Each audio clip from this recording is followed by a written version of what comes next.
My name is Rajiv. I'm the CEO of Rsquare Media.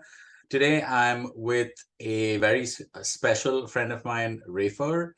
Rafer will introduce himself momentarily, but the purpose of this conversation is to explain the significance of specific content creation as it relates to the overall reputation management process. Specifically, we'll be talking about two pieces of content in the written word, as far as an article, interview, press release, things like that, as well as content in video format, specifically interviews.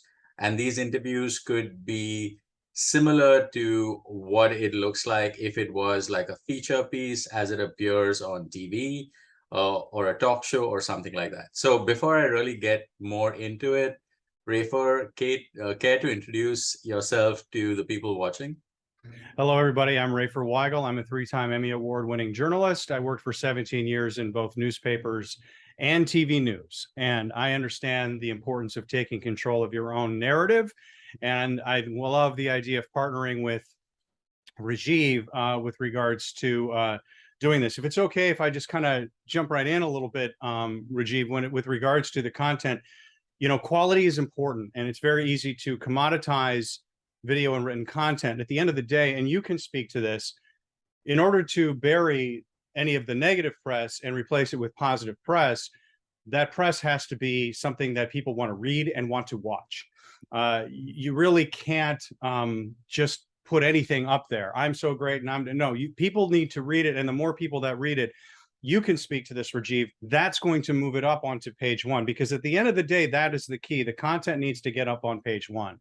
And in my experience, I also do PR. When you include a video component, and it doesn't have to be super slick and polished, but including that video component with the written content in an electronic press kit form, that the engagement rate goes up over 20 times. Cision PR stat they gave was 22 times more engaging. So just adding a 1-minute video also allows people to look you in the eye, get to know you personally, and then that will also, from my understanding, trigger the algorithm and move you up the rankings so that it buries the other content. Am I correct on that, Rajiv?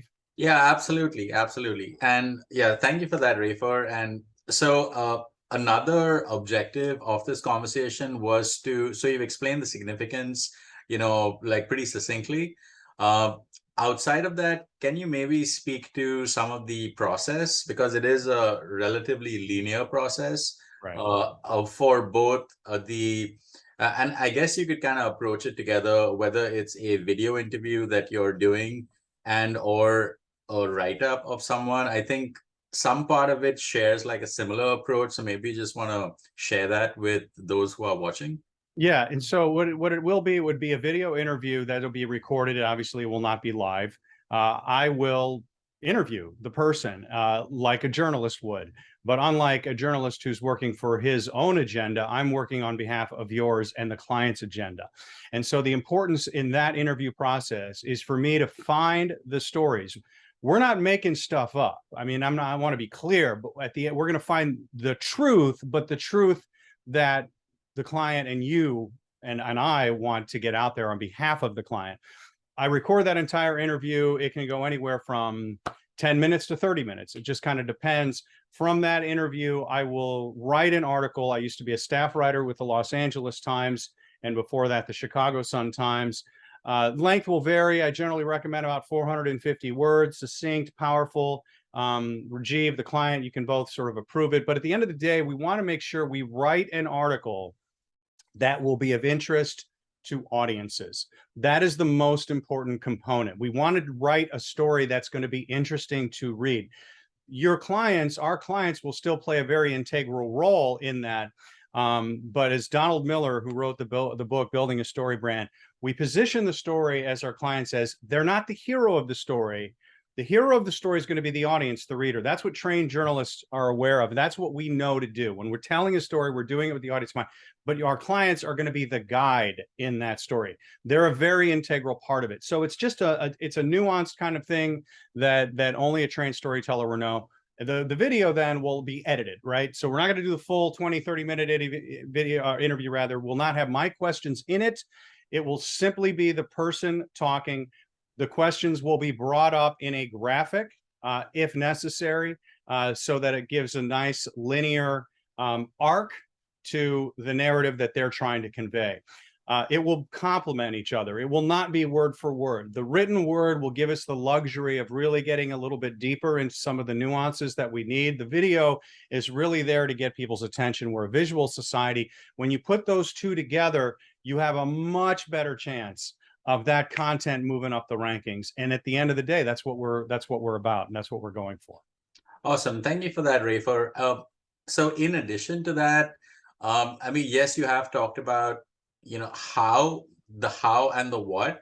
I guess the part that I would like for you to maybe throw a little bit more light on is as far as like timelines go, because I know that in an earlier conversation you said something like initially you'll have maybe a discovery conversation with the client to figure out what's going on, very candidly, and then you'll kind of come up with a script. The client then approves that script. Based on the script that's approved, you then have a conversation with the client. And again, I guess I'm referring more to the video conversation, the video interview, the video piece, that asset. And then regardless of how long that conversation goes, it'll then be edited down to maybe 60 seconds or 2 minutes at the most, like because attention spans these days have reduced greatly to the extent that if it's the shorter the better, the more impactful it is. And then, so I think earlier you said the turnaround times vary. Obviously, the speed of anything relies greatly on the speed of communication with the client as well as the speed of approval with the client. I mean, that's a given. Outside of that, I think you said something about it taking maybe a couple weeks or something like that. Could you like? Well, maybe it depends. If the clarify communication is good, we can turn it in a week. I recommend a discovery call where I just get on a Zoom call with them and get to know them, earn their trust, let them feel comfortable, let them understand that I'm going to ask questions that a journalist would ask, but at the end of the day, my intent is for their benefit. Then we just simply get on the Zoom call and we just start talking. And, we'll just start having a conversation. I don't want them to feel like they have to perform, give a speech. This is not about that. This is just my goal as an interviewer is to ask the questions, to stimulate the answers that will bring out the storyline that the client wants to be out there. From that interview, I will find, as we say in the business, the money sound bites. That's our jargon. The money sound bites, like the sound bites that just pop, that really hold your attention. Put those in succession. Yeah, 1 minute, maybe 90 seconds, like you said. Attention spans just aren't there, because ultimately what we want them to do is look at the video and then read the article. We want them to look at both. And if we go a little too long in that, if we go 2 minutes in that video, my experience and research says we're going to lose them. So by keeping it succinct, getting them, that's like the teaser, right? Just get the attention of the reader, of the viewer, and then they'll start reading down it. And the more time they spend on that article, as you know, boom, boom, boom, that's just going to go up, up, up. That's why it's important to do this with a quality journalist. And I'm not trying to toot my own horn. I'm just saying, like, this is not something in the process that I think you want to commoditize. You want to invest in this. So anyway, so once we have that interview in the can, that script, depending on how busy I am, I will get that to them within 5 business days for their review. And at that point, it's really about their approval. So, I mean, and that's really up to the client if they want to approve it or not, Rajiv. I mean, I'll leave that up to you. In the news business, you don't get the approval. Just, I want them to understand that we're going to have their best interests at heart. If we put something in there, it's because we think this is going to be of interest to the audience, because at the end of the day, the goal for us is engagement and a positive narrative. Those two things. And that's what we need to accomplish. Right. So essentially it'll be newsworthy, right? Right. That's the idea. We don't want to just have a fluff piece and talk about how great somebody is. We want to, I mean, we will do that in an indirect way, right? So we want to really focus on the things that will be of interest to a casual audience, because the more eyeballs we get on that, if we can position our clients as teachers in some way, authorities, teach us something about your expertise. If we want to address something specific, if there's a specific article out there that is just false, and I've been there, I had that happen to me, and you want to address that and tell your side of the story, then let's do that. I mean, whatever the need of the client is in terms of being able to get that content out there, the sky's the limit. We can really, and here's the last thing I'll say. From that one interview, we could get up to 5 articles and 5 videos. We can get a wealth of content so that you, Rajiv, and your crew, your staff, could be posting stuff every couple of weeks and really drive down any negative press that might be out there.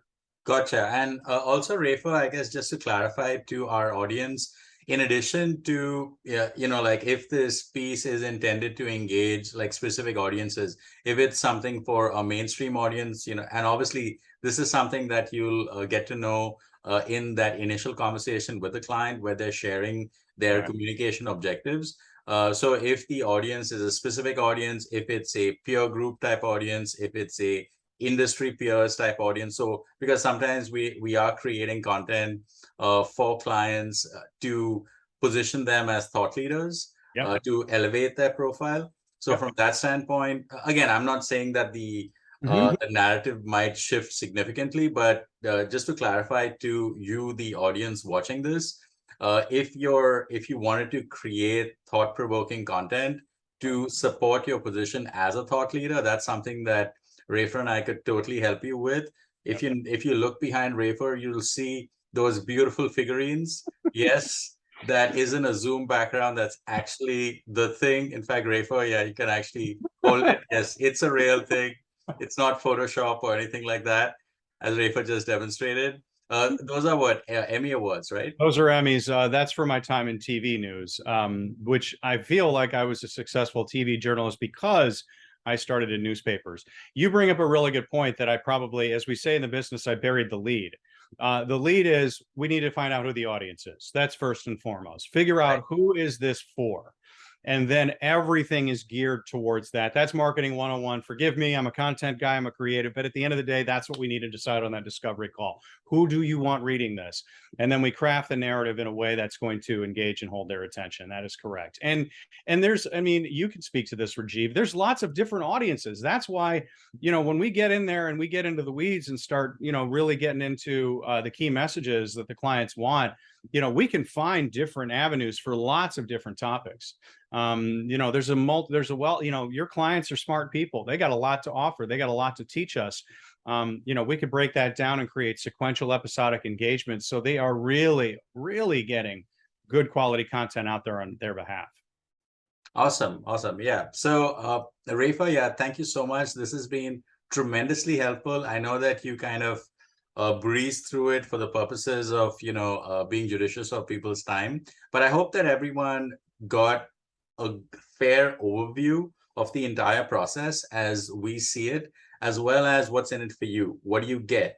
How many pieces does it take? And also that this happens relatively fast. Yes. Turnaround is pretty fast. Processing time is pretty fast. Onboarding time is also pretty fast. So I hope that we've addressed some of those basic questions that you might have. Of course, if you have any further questions, feel free to reach out to me. My email will be like below this video as well as on the website. And we look forward to speaking to you to learn about your next project. Thanks again for your attention, and we'll see you on the next one.